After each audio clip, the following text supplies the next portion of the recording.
Aggravated Assault NJ 2C12-1B. What is aggravated assault in New Jersey? Aggravated assault is a laundry list of 13 different ways one can commit a serious felony under the assault statute. I want to preface this video by saying that no lawyer could do justice to this topic in one 3 or 4 minute video. So my thought on this is I just want to do a laundry list of what is involved in the statute with a very brief outline, and then embellish on a couple of different types of aggravated assault that I see more regularly than others come up in my practice.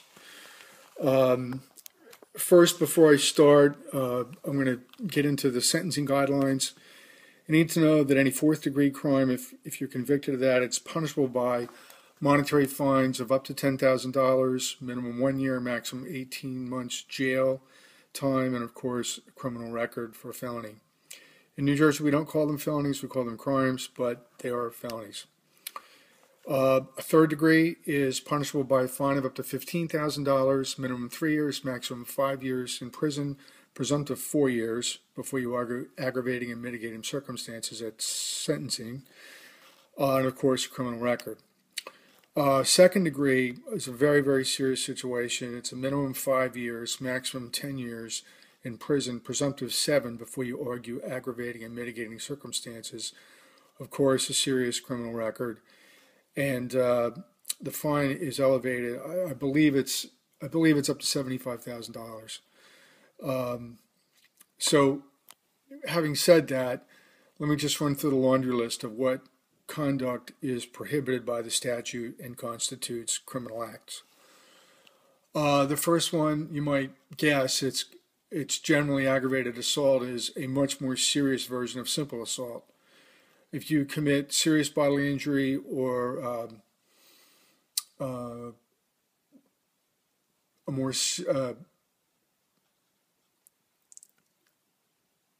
your state of mind is knowingly, recklessly, deliberately trying to do that, this constitutes an aggravated assault, which is a second-degree case.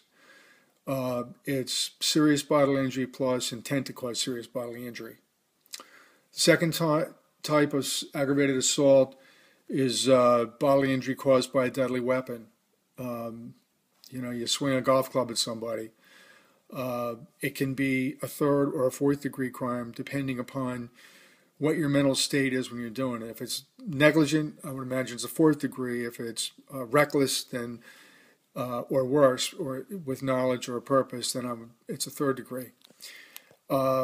Simple assault on a law enforcement officer or other public official, it automatically is elevated to a status of a third degree assault because of the class or status of the individuals that you're attempting to assault. This would be something like taking a swing at a law enforcement officer, a police officer, a school official, a local governmental official, that kind of a thing. Pointing a firearm at a law enforcement officer is a third-degree crime. Pointing a firearm at other persons is a fourth-degree crime. Pointing an imitation gun, like a water gun or a BB gun or something, that is a third-degree crime.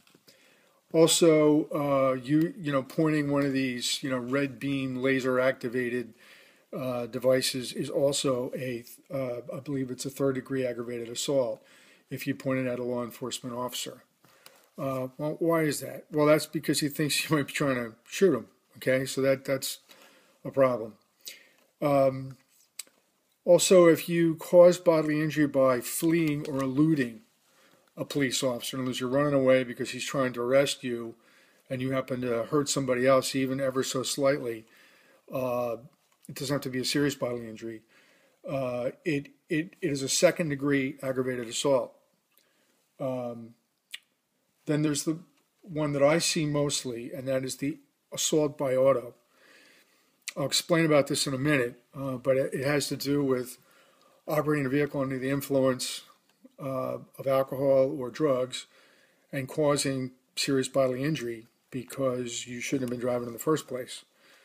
And then there's another kind of assault that is a relatively recent addition to the statute that has to do with a simple assault being upgraded to an aggravated assault if you are at a youth sports events situation and you get into an argument with a parent of a kid on another team, or an umpire who just called your kid out, or told your kid he was out at home plate when you didn't think he was, or that kind of a thing.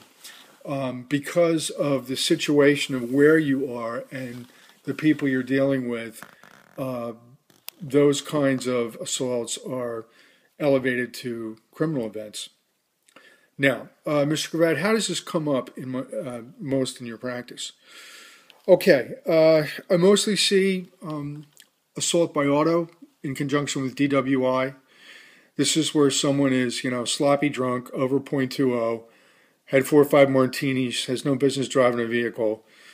They careen out of the bar down the street and they slam into a parked car, and there are people in the parked car, doing something else, and they get hurt. And there's really not a whole lot of defense for that kind of thing, except that you try very hard to get it downgraded and back in municipal court from the county court. But that's certainly one way this can come up in a fairly common way. Another way it comes up in a fairly common way is the simple assault on classes of individuals that, make it an automatic third-degree felony or crime. And the way I see this a lot is in the summertime in some of the bars of the Jersey Shore. You see, young people who are involved in some kind of a brouhaha after having a bunch of drinks and some recreational drugs, and the police come out to the bar to put down the altercation, and next thing you know, one of these people takes a swing at the police officer. That is a serious offense, and that's an automatic crime. I've handled a bunch of them. I've had good results, but they're serious. Okay, and a third way this comes up, you're representing someone for some kind of a theft or shoplifting, and they're leaving and they're running away. They're trying to get away. They're eluding, and somebody unexpectedly comes in front of them or their vehicle. They injure somebody while they're fleeing or eluding, and that is a third-degree felony. Or is it it's second degree? Sorry, take that back. Okay, so that's the general lay of the land. I have not done this statute justice, but in a short video, that's all I could really do. If you or anybody you know has been charged with any of these offenses, they're extremely serious, and they usually mean jail time. They usually don't mean you can get some kind of avoidance remedy like pretrial intervention, known as PTI, because prosecutors have discretion as to whether they will give it for that. They don't like these kind of crimes, so they don't want to give it. And then you're stuck with either taking some kind of jail time or some kind of downgraded felony without jail time. Depends on the skill of your lawyer and the facts of the case. So if you are in this jam, please call me. I'll be happy to give you a free consultation. If you want to retain me, I'll be happy to go to court for you and fight for you. Thank you, and have a nice day.